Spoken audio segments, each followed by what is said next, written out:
Shalom, saudara-saudara yang dikasihi Tuhan Yesus Kristus. Shalom, shalom. Saya bersyukur dan terima kasih kepada Tuhan bisa ada bersama-sama dengan saudara pada hari ini. Mungkin saudara ada yang belum tahu juga begitu ya. Sudah 22 tahun yang lalu saya tidak bersama-sama dengan saudara. Jadi mungkin ada yang tidak kenal. Boleh saya perkenalkan diri terlebih dahulu, saya Pendeta Budianto, pernah melayani di tempat ini, masuk ke Gereja Metodis Indonesia 22 tahun yang lalu, masuk ke English Service pada waktu itu, lalu juga akhirnya masuk ke, dulu ada English Service, ada Main Church, katanya begitu. 22 tahun yang lalu, bukan waktu yang singkat, tapi waktu yang panjang. Saya percaya bahwa 22 tahun ini ada banyak peristiwa, kejadian yang kita alami. Tetapi yang patut kita syukuri adalah bahwa hidup kita masih dipimpin oleh Tuhan. Dan saya juga bersyukur melihat dengan jemaat tadi di kebaktian yang pertama, lalu juga yang masih kenal, jadi seperti kembali ke rumah sendiri begitu ya, bertemu dengan jemaat. Dan yang paling menyenangkan adalah pemuda-pemuda yang dulu saya layani banyak yang menjadi hamba Tuhan. Salah satunya adalah Gembala Sidang Saudara Pendeta Joshua. Itu satu hal yang sangat menyenangkan. Ada penginjil Budi Taniwan tadi ya, luar biasa dengan kur yang wow, luar biasa dengan pujian yang begitu indah. Ada penginjil Kian Wan ya, ada siapa lagi di sini? Ada sama-sama dulu dengan Pendeta John Lee juga. Ada Pendeta David Ali Nurdin ya, yang di saat Chandra Wim itu semua orang-orang yang anak-anak muda yang dulu dilayani sekarang sudah menjadi hamba Tuhan. Pertanyaannya adalah bagaimana dengan kita? Sekalipun kita tidak menjadi hamba Tuhan, pendeta, tetapi justru itu menjadi satu pertanyaan bahwa kita tidak mau hanya sekedar menjalani hidup ini. Tetapi kita boleh mempertanyakan diri kita sejauh mana hidup kita sudah dipimpin oleh Roh Kudus. Itulah sebabnya hari ini kita akan bersama-sama merenungkan satu tema, yaitu hidup dipimpin oleh Roh Kudus dalam rangka kita memperingati hari Pentakosta. Saya akan bacakan dari Galatia pasal yang kelima ayat yang ke-16 sampai 26. Hidup menurut daging atau roh. Ayat yang ke-16. Maksudku ialah hiduplah oleh roh, maka kamu tidak akan menuruti keinginan daging. Sebab keinginan daging berlawanan dengan keinginan roh dan keinginan roh berlawanan dengan keinginan daging. Karena keduanya bertentangan sehingga kamu setiap kali tidak melakukan apa yang kamu kehendaki. Akan tetapi jikalau kamu memberi dirimu dipimpin oleh roh, maka kamu tidak hidup di bawah hukum Taurat. Perbuatan daging telah nyata, yaitu percabulan, kecemaran, hawa nafsu, penyembahan berhala, sihir, perseteruan, perselisihan, iri hati, amarah, kepentingan diri sendiri, percideraan, roh pemecah, kedengkian, kemabukan, pesta pora dan sebagainya. Terhadap semuanya itu, kuperingatkan kamu seperti yang telah kubuat dahulu, bahwa barang siapa melakukan hal-hal yang demikian, ia tidak akan mendapat bagian dalam kerajaan Allah. Tetapi buah roh ialah kasih, sukacita, damai sejahtera, kesabaran, kemurahan, kebaikan, kesetiaan, kelemah lembutan, penguasaan diri. Tidak ada hukum yang menentang hal-hal itu. Barang siapa menjadi milik Kristus Yesus, ia telah menyalibkan daging dengan segala hawa nafsu dan keinginannya. Jikalau kita hidup oleh roh, baiklah hidup kita juga dipimpin oleh roh. Dan janganlah kita gila hormat, janganlah kita saling menantang dan saling mendengki.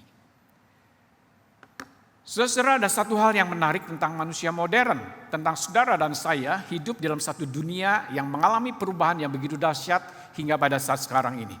Kita hidup di zaman yang paling bebas, tetapi di pihak lain juga zaman yang paling diperbudak.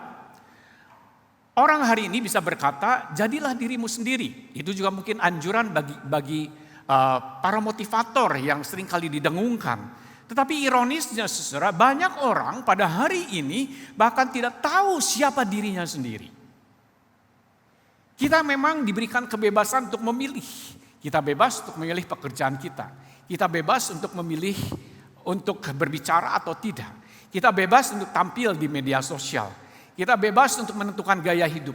Tetapi saudara, pertanyaan yang sangat penting adalah mengapa manusia justru makin cemas, makin rapuh, makin mudah marah, haus akan validasi, takut gagal, takut khawatir ini dan itu saudara. Pertanyaannya adalah mengapa?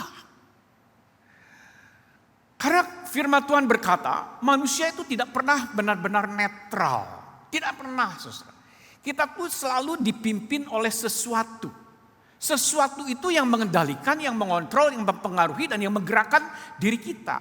Dan jangan lupa saudara, sesuatu itu yang seringkali bertentangan dan berlawanan dengan pimpinan Roh Kudus.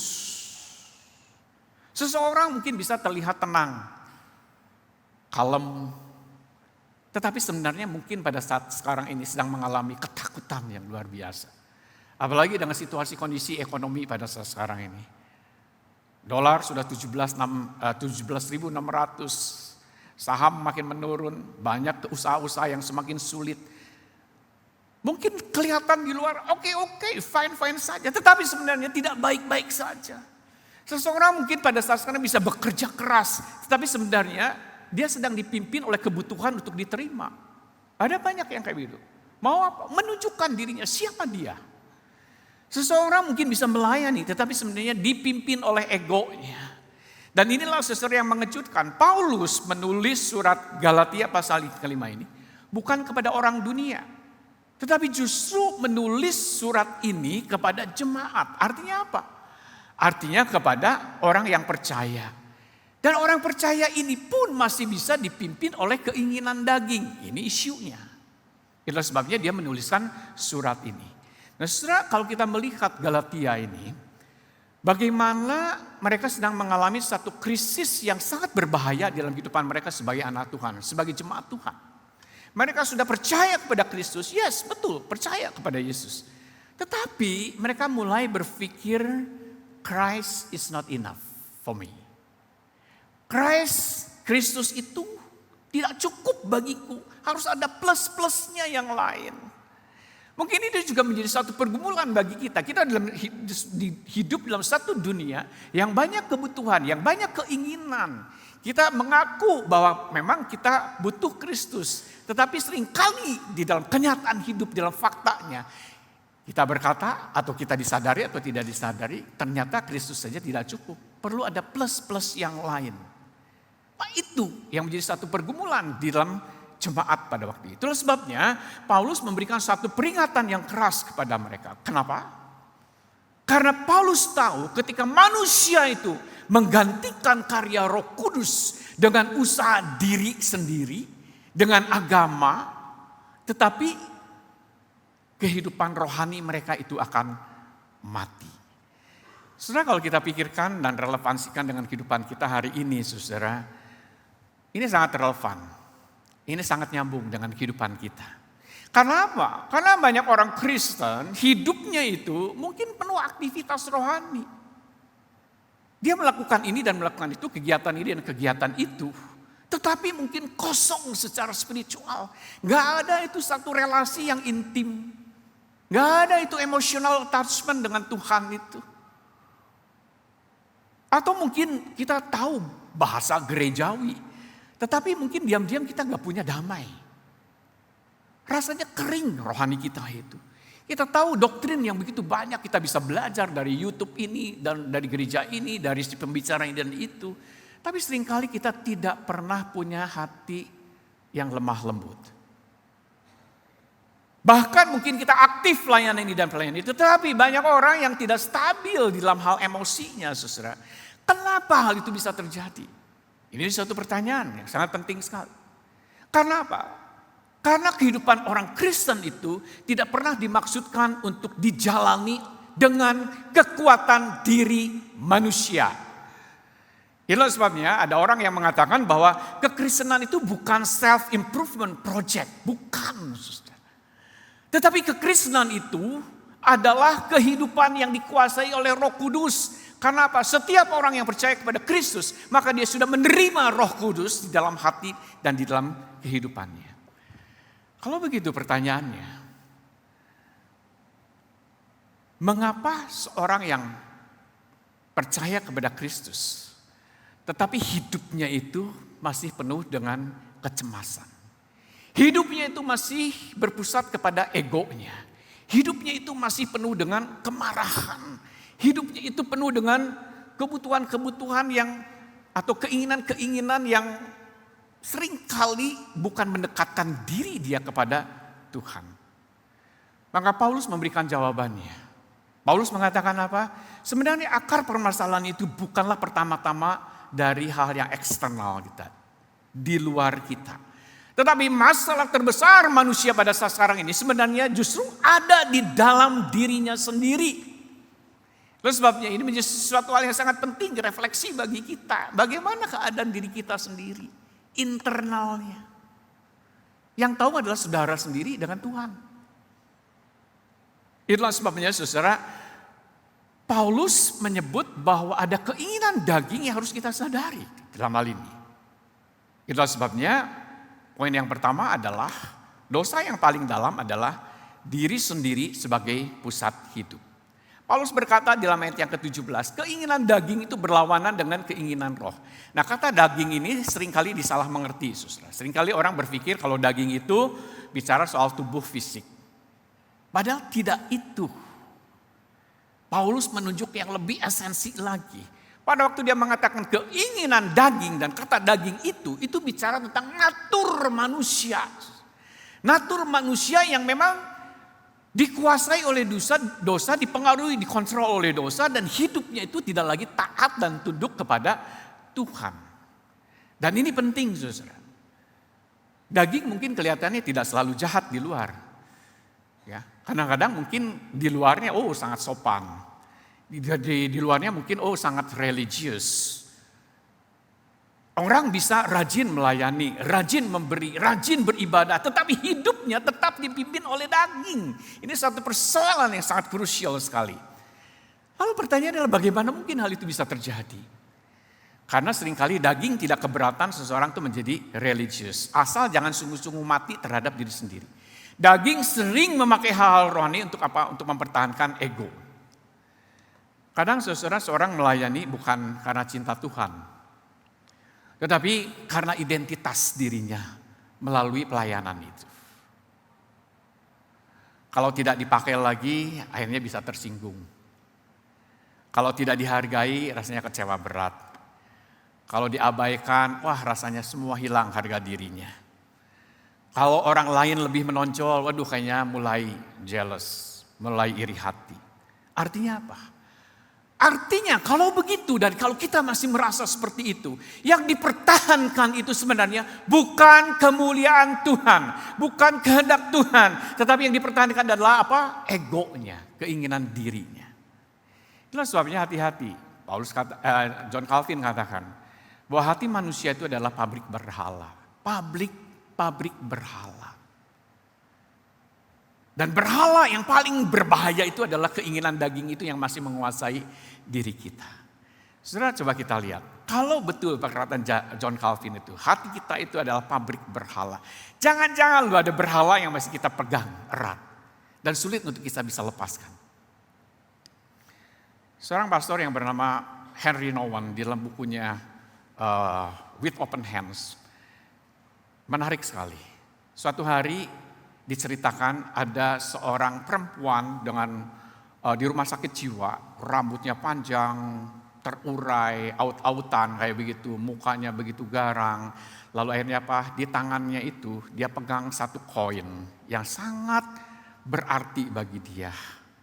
Suster, dokter berusaha untuk membuka tangannya itu dan mengambil koin ini. Dia tidak mau itu dan mempertahankan mati-matian.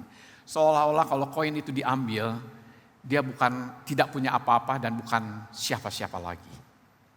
Lalu Henry Nouwen mengatakan apa? Jangan-jangan loh kita juga seperti itu. Dalam genggaman hidup kita itu ada sesuatu yang kita pertahankan sedemikian rupa. Tetapi sebenarnya sesuatu itu adalah sesuatu yang tidak berkenan dan memperkenankan hati Tuhan.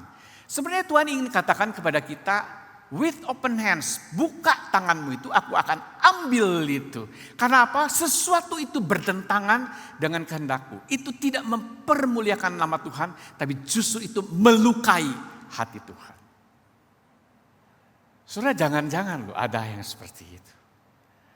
Ada banyak orang yang punya keinginan daging yang berkaitan dengan dosa. Ada orang mengatakan ada dosa favorit. Setiap orang itu punya titik lemahnya. Ada orang yang titik lemah itu dari segi seks. Itulah sebabnya apa? Dia selalu melakukan apa? Perselingkuhan, perzinahan, dan seterusnya dan seterusnya. Atau dikuasai oleh pornografi. Terus dia dosanya itu di situ. Terus dikendalikan itu. Gak bisa lepas. Padahal itu adalah sesuatu yang Tuhan ingin katakan, lepaskan itu. With open hands. Karena itu tidak lagi menyenangkan hatiku, menyukakan hatiku, justru mendukakan hatiku. Lalu sebenarnya Henry Nouwen mengatakan seharusnya pada waktu kita datang kepada Tuhan, with open hands, sesuatu yang kita genggam itu kita lepaskan. Ini Tuhan, ambil ini. Pada waktu Tuhan mengambil, maka kita harus berdoa with open hands. Tuhan, aku membutuhkan kekuatan dalam menjalani itu. Membutuhkan anugerah-Mu, membutuhkan akan berkat-Mu, with open hands. Itu yang betul-betul kita harus bawa diri kita kepada Tuhan. Jangan-jangan ada berhala-berhala itu yang menyingkirkan Tuhan, yang mengabaikan Tuhan, yang membuang Tuhan, dan kita terikat oleh sesuatu yang bukan Tuhan, yang menjauhkan diri kita dari Tuhan. Itulah sebabnya saudara, mari di hari Pentakosta ini, with open hands, dengan tangan terbuka, kita mau melihat diri kita. Jangan-jangan loh diri kita menjadi pusat hidup. Yang kedua, hidup dipimpin oleh Roh itu berhenti menjadi Tuhan bagi diri sendiri. Rasul Paulus berkata, jikalau kamu memberi dirimu dipimpin oleh Roh, ayat yang ke-18. Dalam bahasa Yunani ya, kata dipimpin itu artinya dibawa. Dibawa oleh Roh Kudus. Diarahkan oleh Roh Kudus. Dituntun oleh Roh Kudus. Itu artinya dipimpin oleh Roh Kudus. Jadi artinya saudara, setiap orang yang percaya, saudara dan saya, itu bukan hanya sekedar menerima Yesus sebagai juru selamat, titik, udah selesai seperti itu. Tidak. Tapi saudara sudah menyerahkan diri saudara dan percaya dan mempercayakan hidup saudara kepada Tuhan. Maka yang mengendalikan hidupmu itu bukan diri lagi. Tetapi Tuhan, Roh Kudus yang memimpin hidup kita. Ini yang sulit. Kenapa sulit? Karena manusia pada dasarnya ingin menjadi Tuhan kecil bagi diri dia sendiri. Diri kita yang mau mengendalikan seluruh hidup kita. Itu sebabnya saudara, manusia modern, saudara dan saya hidup dengan obsesi. Obsesinya apa? Yaitu bisa mengontrol semuanya. Mengontrol tentang apa? Keuangan kita, pasangan kita dikontrol sedemikian rupa. Anak kita, ya, hasil hidup kita, bahkan masa depan yang kita tidak tahu. Dan itu adalah sebenarnya milik Tuhan. Yang seharusnya kita justru menyerahkan semuanya itu kepada Tuhan. Ini penting sekali. Banyak anak muda yang sedang bergumul mungkin pada saat sekarang ini juga dengan masa depannya. Bukan berarti tidak boleh menggunakan logika kita, pertimbangan hikmat daripada kita. Ya, sebagai manusia. Tetapi lebih jauh daripada itu adalah bagaimana kita bertanya kepada Tuhan, apakah ini kehendak Tuhan atau tidak. Saudara, tidak mudah memang untuk bisa mendapatkan hal itu. Anak saya baru menikah tahun lalu ya. Lalu dia, ya itu juga penuh pergumulan. Satu, waktu dia sudah lulus SMA, dia mau melanjutkan ke Calvin University. Dia sudah diterima, dapat beasiswa ke Dordt University, sekolah reform juga. Sudah diterima, tapi padanya pandemi. Wah itu berat. bagi dia. Udah tinggal pergi, tapi pandemi. Pertanyaannya pergi atau tidak? Ini kan perlu sekali apa? Pimpinan Tuhan. Sebagai orang tua, saya mengerti kesedihannya dia. Dan saya tidak pernah mendikte anak saya. Saya sama semua Priska nggak pernah mendikte. Tapi kita berdialog, berdiskusi. Dikemukakan, ini baru pandemi, belum ada vaksinnya. Kalau kamu pergi ke sana, kuliahnya juga pasti online. Dan yang membuat kami khawatir, takut adalah kamu di sana sendiri dan sendirian. Coba kamu pikirkan, pertimbangkan. Gumulkan semua itu di hadapan Tuhan. Tidak mudah loh. Karena apa? Dia punya impian. Dan tinggal selangkah pergi aja ke sana. Akhirnya apa? Saya katakan sama istri, kamu berdoa. Saudara, apa yang dilakukan? 2 minggu dia jarang keluar, di kamar terus. 2 minggu di situ dia bergumul. Bergumul sendiri dengan Tuhan. Akhirnya apa? Pada waktu keluar, saya katakan, apa yang kamu dengar? Apa yang Tuhan mau? Lalu dia katakan, yang jelas adalah Tuhan ingin mengatakan kepada saya, tidak untuk sekarang. Bukan berarti tidak pergi, tapi tidak untuk sekarang. Berarti apa? Memikirkan ke depannya, who knows, Tuhan berbicara, mungkin waktunya bukan sekarang. Tapi dengan nada yang berat, tentu. Nah, akhirnya dia pilih, dan dia senang dengan psikologi dari kecil, dari kelas SD itu gak pernah berubah psikologi terus sampai SMA. Begitu. Dan akhirnya carilah universitas yang mana. Negeri atau swasta, itu pergumulan juga. Ya, akhirnya katakan swasta aja lah. Oke, swasta ada beberapa universitas nih. Sebagai orang tua saya hanya memfasilitasi. Universitas ini adalah ini, akreditasinya A atau B, bidangnya apa, dosennya seperti apa, penekanan universitas ini seperti apa, dan seterusnya. Akhirnya apa? Dia pergi ke Ukrida. Dan dia pilih di situ. Dia sudah diterima di UPH, di Atmajaya, lalu di Tarumanegara. Dan akhirnya dia pilih justru ke situ. Saya katakan, are you sure?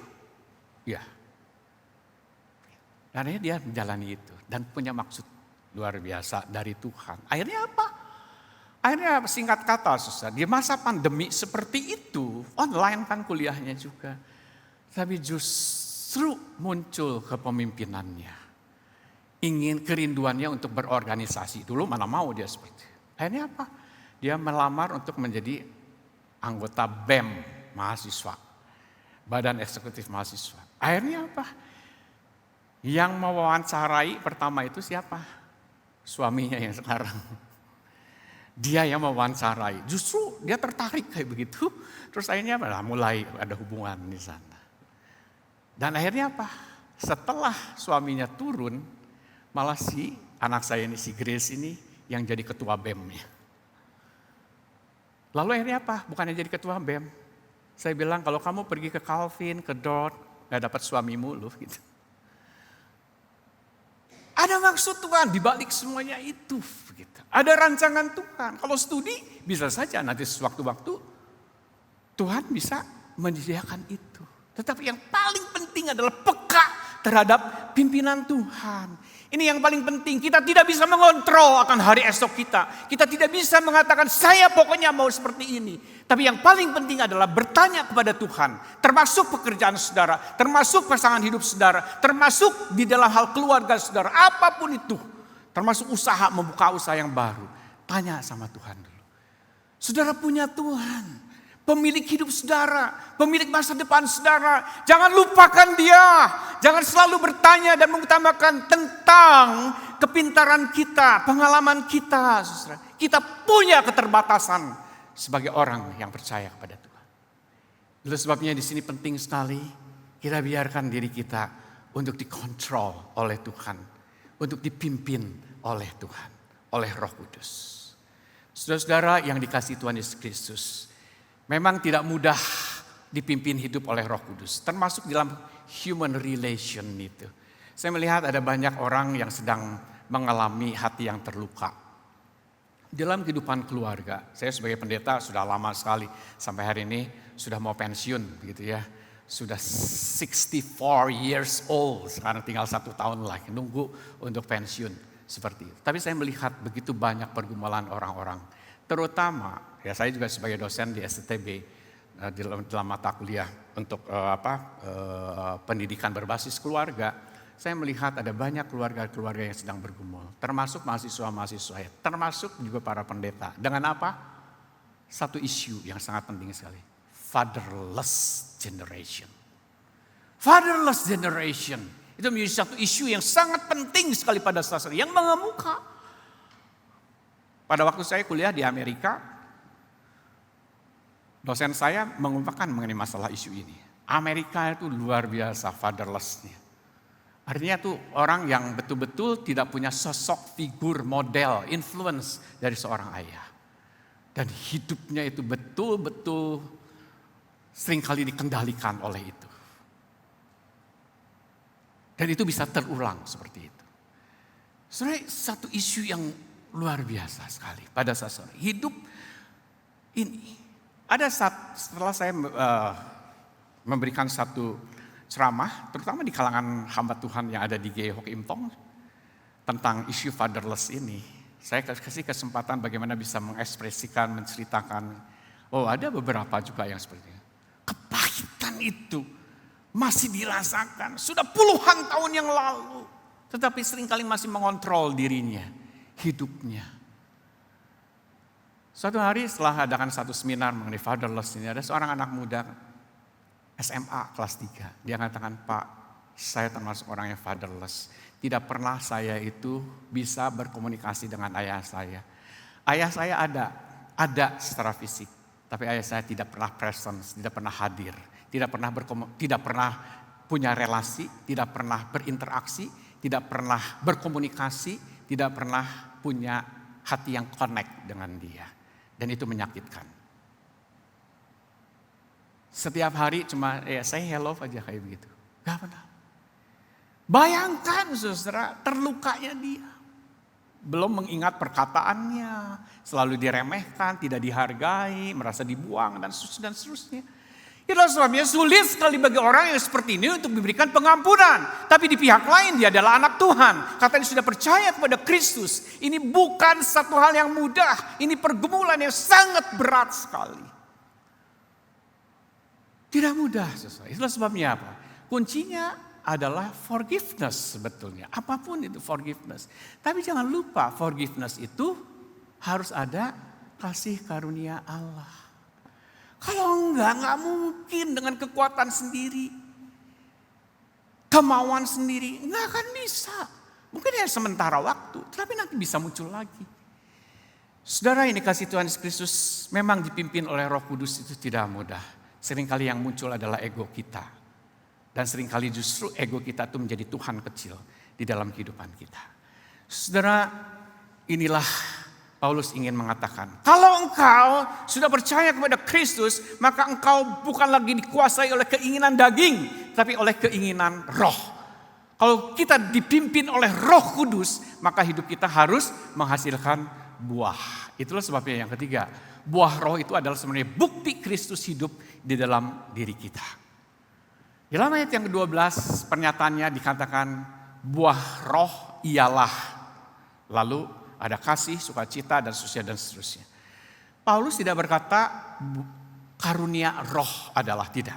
Tapi di sini katakan buah roh. Karena apa? Karena buah roh itu buah bukan pencitraan luar, bukan.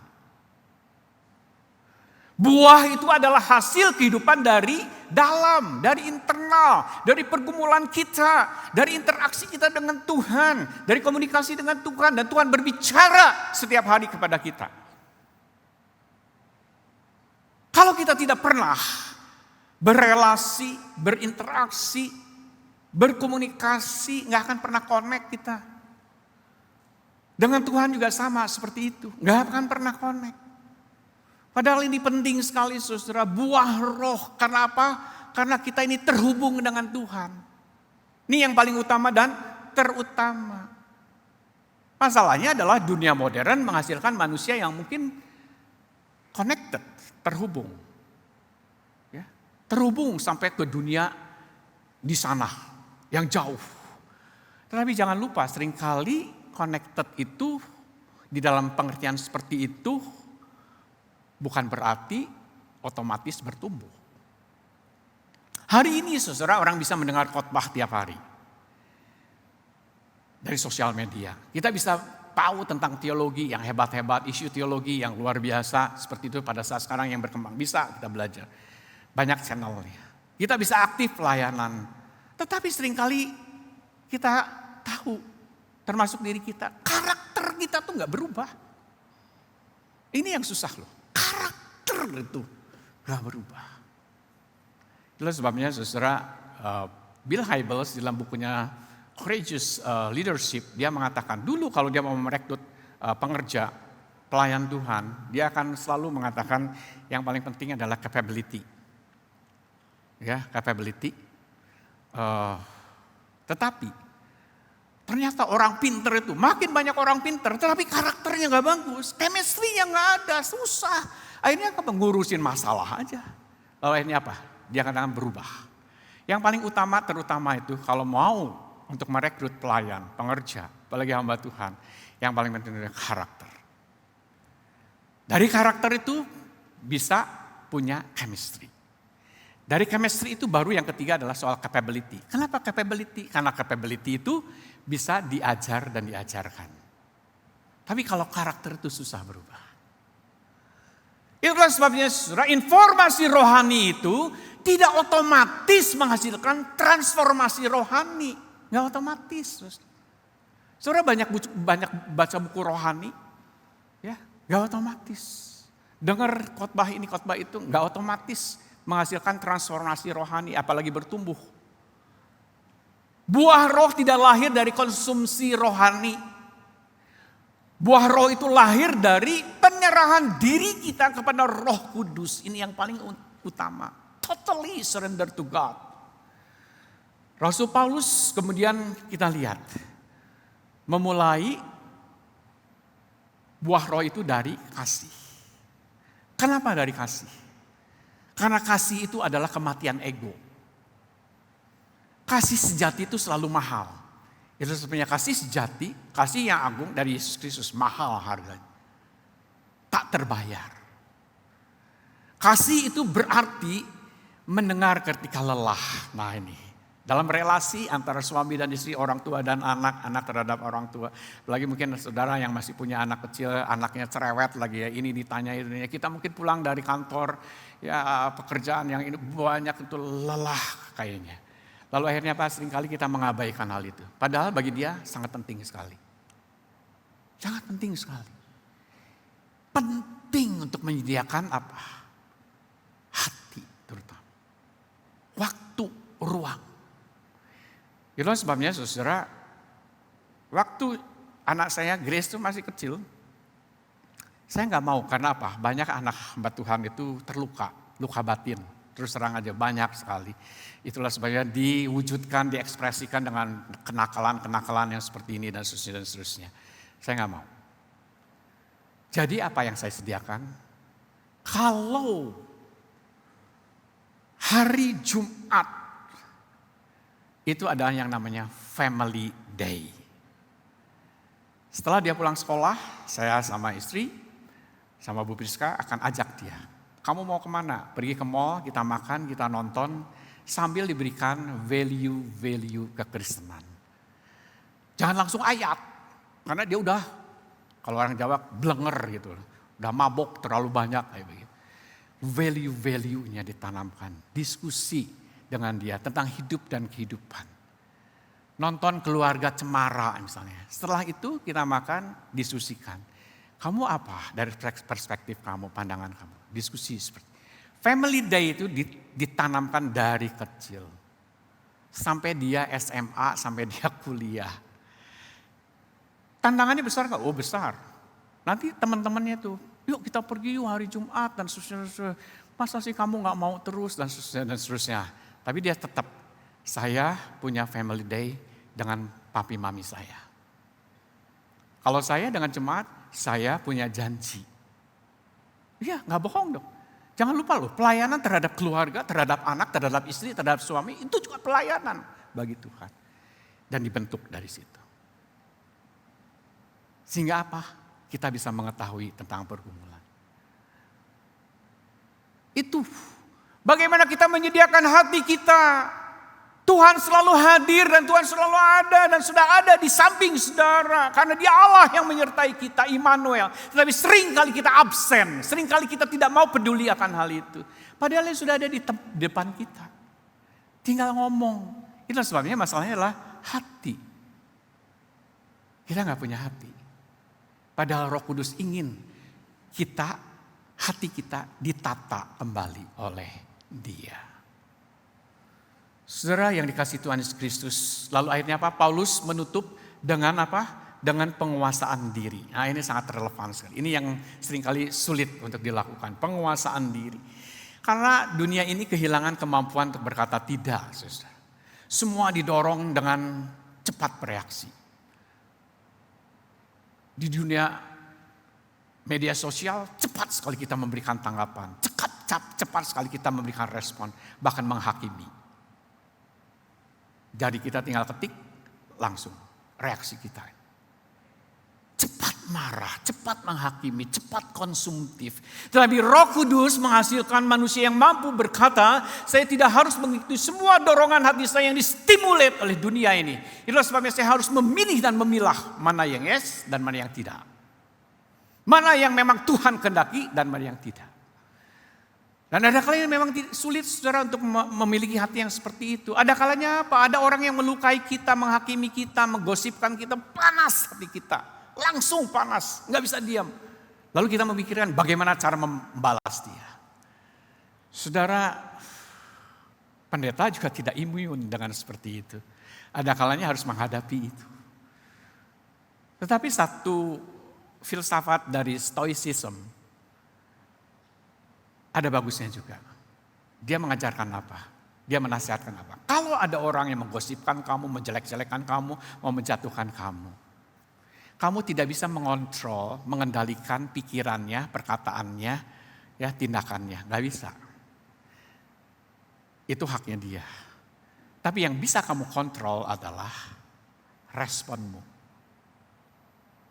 Responmu. Kalau kamu berespon, marah lagi, menjelek-jelekan dia lagi, berarti kamu standarnya di bawah dia. Lebih rendah dari dia. Saya merenungkan akan hal ini. Itu stoicism, filsafat.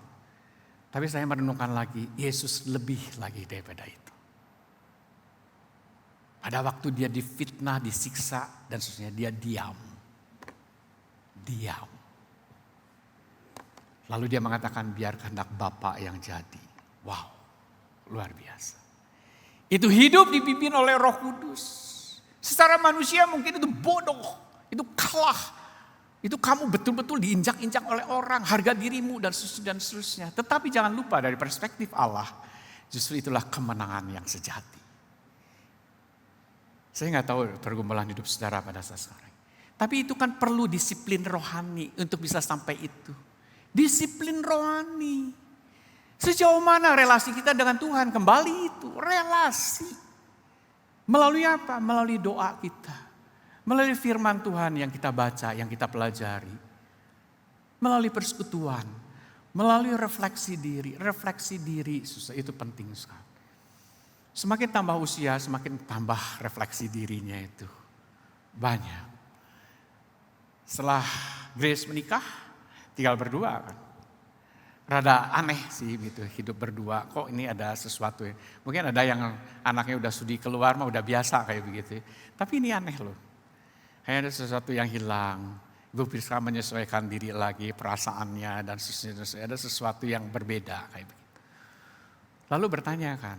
Saya katakan kalau boleh 65 tahun saya sudah emeritus saja. Sebenarnya dari 60 tahun, tapi gereja majelis mengatakan, no tidak, 3 tahun lagi. Udah 3 tahun saya katakan, udah cukup. Gitu ya, no harus 2 tahun lagi katanya ya sampai 65. Nanti udah 65 pasti itu. 2 tahun lagi, jadi 67. Dari 67, 69. 69, 1 tahun lagi, sampai 70 tahun. Kalau untuk Bokso Budi, 80 tahun lah katanya. No. Cukup. Ya, cukup sudah kasih karunia Tuhan. Harus tahu. Kapan memulai, kapan. Bukan berarti kalau udah merit itu sudah berbuat apa-apa. Itu hanya secara struktural. Tapi hati saya adalah hati seorang hamba. Saudara, penting sekali. Buah roh. Tergantung daripada relasi kita dengan Tuhan. Semakin berumur, semakin banyak refleksi, merenungkan A, B, C, D. Refleksi dari kehidupan jemaat yang kena kanker. Baru aja minggu lalu, yang saya layani suaminya, saya berefleksi dengan istrinya waktu itu 13 tahun mendampingi suaminya yang tidak pernah bangun dari tempat tidur. 13 tahun. Dan ini seorang istri yang luar biasa. Semuanya dia dibantu oleh satu susternya 13 tahun. Tapi 2 minggu yang lalu dia meninggal. Ya, dia menjalani semuanya itu sudah selesai, ternyata dia kena cancer. Dan langsung vonisnya itu. Dia hanya cuma sakit perut kayak begitu dan seterusnya, dia rasa sakit. Satu dokter pun tidak bisa mendiagnosa dengan tepat. Sampai akhirnya, terakhir itu baru didiagnosa kena kanker lambung stadium 4. Dan dia merasa kesakitan yang luar biasa. Sepanjang perjalanan, saya sama Ibu Priska berdiskusi. Menurut kamu, lebih baik kamu dulu atau saya dulu yang pergi? Oh, ini yang susah untuk dijawab. Ya, yang susah untuk dijawab. Baru pendeta kami yang masih muda juga, istrinya 45 tahun kena cancer juga, baru dipanggil oleh Tuhan. Tidak mudah suami. Bagi pria ditinggal oleh istri jauh lebih sulit kalau istri ditinggal oleh suami. Amin. Amin. Wah, enggak lah, sama-sama susah kayak begitu. Ya. Tapi apapun itu, itulah sebabnya. Hidup ini singkat. Tapi jangan lupa, suatu saat kita juga akan berhadapan dengan itu. Itulah sebabnya buah apa yang sudah kita hasilkan dalam hidup kita. Kalau mobil keluar jalur, masalah utamanya bukan di jalannya saudara sebenarnya. Tetapi siapa yang memegang setirnya, yang mengendalikan itu. Demikian juga dengan hidup kita. Saat ini, Tuhan tidak terutama bertanya, seberapa rohani dirimu? Enggak. Tetapi Tuhan mau bertanya, di hari Pentakosta ini, siapa yang memegang kemudi hidupmu? Tuhan, Roh Kudus, atau keinginan daging? Saudara bisa jawab. Mari kita berdoa. Terima kasih Tuhan untuk firman Tuhan. Firman yang hidup dan yang menghidupkan. Engkau tahu akan situasi kondisi hidup kami pada saat sekarang ini. Keinginan daging kami seringkali begitu besar dan mengendalikan diri kami. Dan seringkali kami mengalami kesulitan hal itu. Padahal di pihak lain kami sebagai orang yang percaya kepada Kristus dipimpin oleh Roh Kudus menjadi satu pergumulan yang berat. Tuhan tolonglah supaya kami belajar untuk totally surrender to God. Apapun itu persoalan kami, pergumulan kami. Kendalikan hidup kami, kontrol hidup kami untuk selalu dipimpin, diarahkan, dibawa ke jalan yang benar oleh karena Roh Kudus. Engkau tahu akan hidup kami pada saat sekarang ini. Mungkin sedang menjalani satu kehidupan yang mentok, yang susah, yang sulit. Bahkan harus diperhadapkan untuk mengambil keputusan yang sangat menentukan hidup kami ke depan. Biarlah Tuhan yang akan memimpin hidup kami. Berkati kami, kuatkan, teguhkan kami. Dalam nama Tuhan Yesus kami panjatkan doa ini. Amin.